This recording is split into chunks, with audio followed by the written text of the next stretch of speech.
Olá, meu caro espectador do canal Arrese Dicas Automotivas. Como eu sempre gosto de dizer, seja sempre muito bem-vindo a mais um vídeo Arrese Dicas.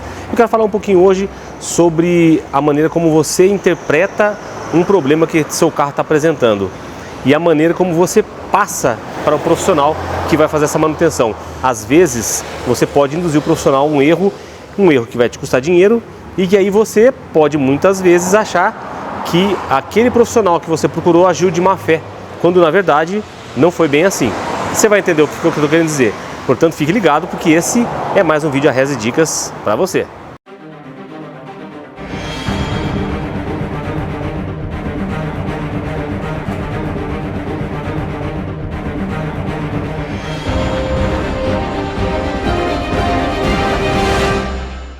Eu recebi um carro aqui na minha oficina hoje de um cliente antigo meu, há muitos anos que ele trabalha comigo, que eu presto serviço, faço manutenção no carro dele.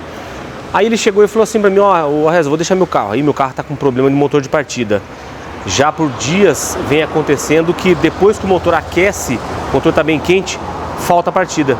E aí eu tenho que esperar o motor esfriar e tal, para poder o carro funcionar novamente. Deixou o carro aqui comigo. Aí quando ele deixou o carro, ele até me pediu para eu levá-lo até a sua casa. Então eu fui, deixei ele em casa, trouxe o carro, coloquei dentro da oficina. Na hora que eu desliguei o carro, fui dar partida, não deu partida. Morto, completamente morto. Só dava uma queda no painel, uma queda de tensão no painel. E aí o carro não dava partida. E agora? Será que eu tiro esse motor de arranque? Já vou de cara fazendo a manutenção nele? Pela experiência que eu tenho, é claro que eu não ia de cara fazer um serviço que o cliente solicitou, meio que, vamos dizer assim, dando ele mesmo o diagnóstico, porque foi isso que aconteceu. Ele falou para mim, o problema é motor de arranque. Eu observei, pela experiência que tenho no trabalho, eu desconfiei que não fosse. Falei, deixa eu fazer um teste nessa bateria aqui. Vou mostrar o teste que eu fiz para vocês e aí a razão pela qual eu não mexi no motor de partida. Para fazer análise de bateria, a gente utiliza um equipamento eletrônico. Eu já mostrei esse equipamento em vídeo aqui para vocês, em uma outra oportunidade, em outros vídeos aí. Já deixou de ser aquele equipamento que fechava um curto da bateria, que fazia aquela análise grosseira na bateria, né? Que na verdade não analisava resistência interna, vida útil, nada disso. Hoje é esse aparelho que faz a análise e ele me imprime um relatório, né? Então a hora que o carro chegou aqui, com o motor ainda quente, eu fiz a primeira análise. Repare que aqui tem um horário de 5 horas e 11 minutos. Esse horário não é um horário real, tá? Eu preciso acertar o horário que está lá no aparelho. Mas entre o primeiro teste e o segundo teste, eu deixei passar em 3 horas e meia. Por que eu deixei passar 3 horas e meia entre um teste e outro? Porque uma bateria, para você ter um teste certeiro, assertivo na bateria, para fazer uma análise assertiva nela, você tem que deixar essa bateria no mínimo 1 hora em repouso. Quando você faz isso, os elétrons que estavam circulando, né, com o motor funcionando e tudo mais, eles vão assentar e aí a gente vai ter uma situação mais real do estado da bateria. Então eu fiz o primeiro teste, encontrei uma informação, falei, agora eu vou aguardar 3 horas, vou fazer um teste novamente. Olha as informações como bateram, a primeira e a segunda. O primeiro teste e o segundo teste 3 horas e meia depois. Olha aqui, ó, de cara, esse é o teste feito às 5 horas, né? Tá, repare que a data tá tudo errado. Aqui o que eu tô querendo frisar para vocês é o espaço de tempo, né?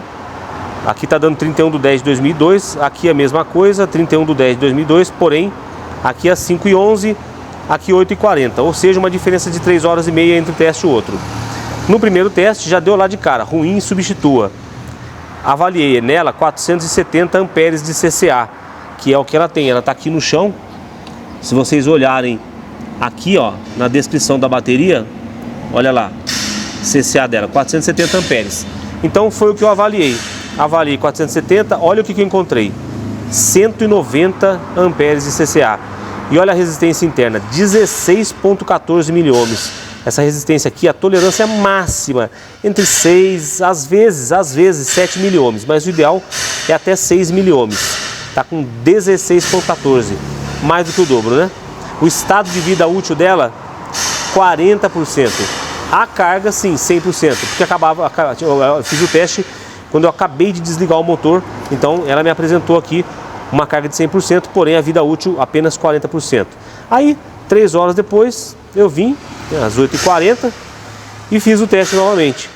A mesma coisa, ó, 470 de CCA, tive uma resposta de 190, resistência interna 16.2, veja que teve uma pequena diferença, né? Aqui estava 16.14, aqui já subiu até um pouquinho mais, 16.20, porque os elétrons baixaram, então eu tive uma situação real da bateria mais próxima da realidade. E aí aqui, ó, 40%, a mesma situação que a gente encontrou no primeiro teste. Agora, claro que eu vou fazer um teste ao vivo para vocês dessa bateria, para a gente ter o efeito comparativo. Eu já pus uma bateria nova no carro, mas vamos lá, vamos fazer esse teste novamente, para a gente poder mostrar para vocês que o aparelho não mente e que o defeito realmente era ele. Regular o standard, aqui eu já deixei o standard dela, o padrão dela em CCA, 470 amperes, temperatura de trabalho, estava lá fazendo o teste, olha lá. Vamos imprimir esse teste? Vamos ver como é que vai sair?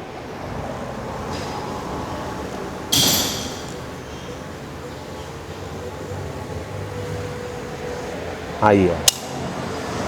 Vamos comparar com os outros dois testes. Olha lá, 470, aqui ele deu 191 de CCA. Veja que ela dá uma pequena diferença, porque agora já se passaram mais horas, né? O segundo teste aqui eu fiz às 8, teve um intervalo de 3 horas e meia. E esse teste aqui já são mais depois desse horário aqui, 8, 9, 10, 11, mais quase 3 horas aí a mais de tempo parada a bateria. Então, tá aí ao vivo para vocês o teste dessa bateria aqui e a situação que ela se encontra. Para vocês verem a diferença da bateria velha para a bateria nova, vamos fazer um teste aqui na bateria nova. A gente vai colocar o aparelho aqui, o equipamento, e vamos testar essa bateria que eu coloquei. Eu coloquei uma bateria exatamente igual, mesma marca, mesma capacidade de CCA.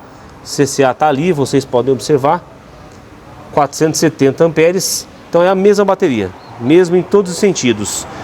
Aí a gente vai fazer o teste aqui, padrão 470, tudo certinho, testando. Vamos imprimir o resultado. Agora a gente vai ver a diferença de uma bateria ruim para uma bateria boa, uma bateria nova. Tá aqui, ó. Vamos pegar, como os testes, os três deram igual, vamos pegar só um teste para fazer com comparativo. Aqui eu medi 470, tive 191 de CCA. Aqui eu medi 470, olha lá, ó, 641 de CCA. Olha a diferença. Aqui a resistência interna 16.11 miliohms. Aqui a resistência interna 4.81 miliohms. Vendo só? Aqui, ó, o estado da bateria, estado nova, 100%, né? Carga 85%. Era uma bateria que estava na prateleira, então obviamente que ela não está com o seu 100% de carga, enquanto que a bateria velha, ó, ela tinha 100% de carga, mas a vida útil dela apenas 40%. Olha a diferença dos testes. Aí, por que eu resolvi fazer esse vídeo? Pelo simples motivo de que você, como um proprietário de carro, que muitas das vezes convive com o carro, utiliza ele, passa a ter aquela sensação de que conhece profundamente o carro, porque já é dono dele há muito tempo e tal.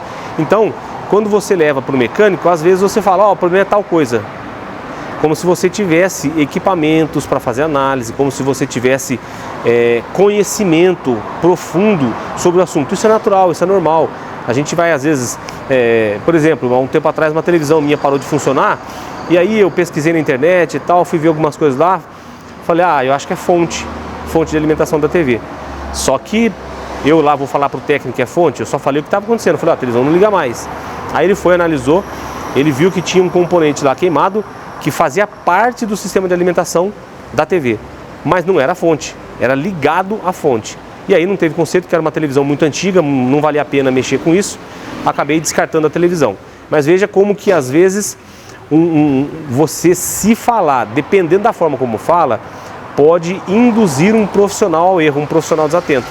Ele chega, você fala, o carro já é motor de arranque. Isso daí, quando você fala isso, é como se você jogasse na cabeça do profissional que está trabalhando uma informação segura. A pessoa, se não tiver bom senso, não tiver um pouquinho de perspicácia, ele pode cair no conto do vigário. Falar, o cliente falou que é motor de arranque, ele já deve ter passado em algum lugar, já analisou, tira esse arranque aí, desmonta e vamos fazer a manutenção nele. Aí, depois que já fez a manutenção no arranque, já teve uma despesa alta, vai ver, às vezes até entrega o carro, porque esse carro aqui, depois de frio, ele dava partida normalmente. Ele dava problema só quando quente. Aí entregar, se eu tivesse feito um motor de arranque e entregado o carro com a mesma bateria, frio ia bater e pegar. Na rua ia dar o mesmo problema. Aí o proprietário ia falar assim, puxa vida, mas então eu gastei dinheiro à toa, não resolveu o problema. Aí ele vai lembrar, né? Puxa, mas o Arrez é profissional. Será que ele não analisou o carro antes de fazer a manutenção? Ele não iria se lembrar que foi ele quem disse para mim que o problema era motor de partida. Entendeu? Então, a principal informação que você tem que dar para o profissional que está trabalhando no seu carro. Meu carro está acontecendo isso, isso e isso. Nesse caso aqui, o que ele deveria ter me falado? Meu carro, quando quente, falta a partida. Aí eu tenho que aguardar 10 a 15 minutos para esfriar um pouquinho, o carro volta da partida. O que é o problema? Não sei, não faço nem ideia. Não é minha praia. Se ele me conhece e ele confia no meu trabalho, ele vai saber que eu vou trabalhar em cima do carro e vou dar um diagnóstico que seja real, que seja aquilo que realmente precisa ser feito e vou corrigir o problema. Vai ser exatamente aquilo que era necessário, nem mais e nem menos. E claro que se você vai procurar um profissional para fazer manutenção no seu carro, você vai agir da mesma forma. Vai procurar alguém que você conheça e que você confie, que saiba, que tem boa índole e que não vai agir de má fé. Nem eu desconheço pessoas que levam carros para manutenção em um profissional qualquer, sem nenhum tipo de indicação, sem nenhum tipo de referência. Profissional para mexer com carro, com manutenção automotiva, tem que ser igual ao médico, né? Você precisa confiar. No mínimo, se nunca foi, precisa de uma boa referência de alguém que já utilizou o trabalho daquele profissional e, portanto, pode indicar porque o trabalho foi bem feito, ajude de forma honesta, transparente, com conhecimento, tendo equipamentos de tecnologia que possam resolver o problema do seu carro e aí sim você vai poder confiar através do histórico que ele tem com outras pessoas que você conhece. Bom, de qualquer maneira, fica a dica aí, nunca diga para a pessoa que vai olhar o seu carro, ah, eu acho que é isso, ou eu acho que é aquilo, ou até pior, o problema é isso, ou é aquilo, como no caso aqui, o Arrez, o problema é o motor de arranque. A sorte que, lógico, como eu falei, né, pela experiência que eu tenho e tudo mais, eu sei como são os clientes, né, eles não fazem isso por maldade, eu sei disso muito bem. Esse cliente, meu dono desse carro aqui, além de cliente, é um amigo, uma pessoa que eu gosto, um cara muito honesto, muito gente boa. Então, quando ele me falou isso, eu apenas desconsiderei o diagnóstico dele e fui fazer o meu diagnóstico, baseado na minha experiência e nos equipamentos que eu uso para trabalhar. Mas se cai na mão de um profissional que tem boa índole, mas que às vezes se deixa levar por uma informação passada da forma errada, ele pode cometer um equívoco e aí fazer você, proprietário do carro, gastar dinheiro desnecessariamente ou até pior, né? Você gasta desnecessariamente, depois vai gerar um mal-estar entre você e o profissional, às vezes a pessoa deixa pra lá, às vezes fala, não, eu levei porque eu confio nele, ele tinha que ter feito um teste, eu não sou profissional, eu não dei diagnóstico, mas meio que deu, né? Meio que deu. Porém, a pessoa não se lembra disso, você não vai se lembrar disso, você vai se lembrar que o profissional, e isso é uma verdade, o profissional que você levou o carro tem obrigação de averiguar se aquilo que você falou realmente procede ou não. Mas na dúvida, nunca dê diagnóstico. Conte, apresente sempre o sintoma, o que o carro está apresentando de defeito. O diagnóstico deixa que o profissional vai dar para você, beleza? Esse é o vídeo que eu queria mostrar para vocês hoje, é um vídeo simples, rápido, mas vale o alerta. Fique ligado, cuidado com a forma como você passa a informação para o profissional que vai trabalhar no seu carro. É fundamental saber se comunicar, saber se expressar, saber colocar a informação da forma correta para que ela seja entendida da forma correta e possa ser interpretada da forma correta na hora de fazer o diagnóstico e na hora de fazer a manutenção do seu carro, beleza? Por hoje é só, fico aqui com esse vídeo e agradeço mais uma vez a todos vocês que estão trazendo aí a audiência para o meu canal, tem trazido seus comentários, deixado seus likes, isso tem ajudado o meu canal a crescer e eu vou apresentar um vídeo fazendo um agradecimento para vocês a respeito desse assunto, beleza? Se você gostou do vídeo, como eu sempre falo, deixe aí seu like, se inscreva no canal, ative o sininho para receber notificações de vídeos novos que serão postados semanalmente, sempre sobre esse tema, manutenção preventiva e manutenção corretiva do seu veículo. Grande abraço a todos e até o próximo vídeo.